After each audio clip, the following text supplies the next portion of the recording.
ত্রিপুরা উপজাতি স্বশাসিত জেলা পরিষদকে ঘিরে রাজনৈতিক টানাপোড়েনের মধ্যে অবশেষে শপথ গ্রহণ করতে চলেছেন বিজেপির নবনির্বাচিত সদস্যরা। ইতিমধ্যে তীব্রমথা দলের সদস্যরা শপথ গ্রহণ করলেও বিজেপির 4 জন নবনির্বাচিত সদস্য এতদিন শপথ গ্রহণ থেকে বিরত ছিলেন। মূলত এডিসি নির্বাচনের ফলাফল ঘোষণার পর বিভিন্ন এলাকায় তীব্রমথা কর্মীদের বিরুদ্ধে সন্ত্রাস ও অশান্তির অভিযোগ তোলে বিজেপি। সেই কারণেই বিজেপির নবনির্বাচিত 4 জন সদস্য তীব্রমথা সদস্যদের সঙ্গে একসাথে শপথ গ্রহণ করেননি। বিষয়টি নিয়ে রাজনৈতিক মহলেও যথেষ্ট আলোচনা শুরু হয়েছিল।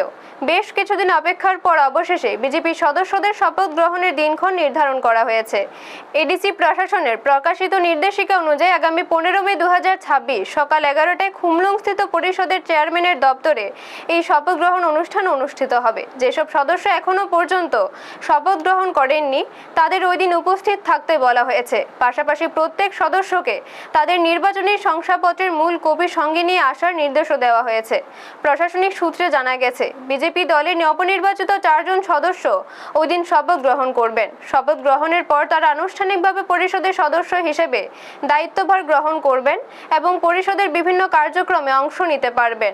রাজনৈতিক মহলের মতে বিজেপি সদস্যদের শপথ গ্রহণের মাধ্যমে এডিসি রাজনৈতিক পরিস্থিতি কিছুটা স্বাভাবিক হতে পারে এবং পরিষদের কার্যক্রম আরও সক্রিয়ভাবে এগিয়ে যাবে বলে ধারণা করা হচ্ছে। ব্যুরো রিপোর্ট, নিউজ তৎকাল 24।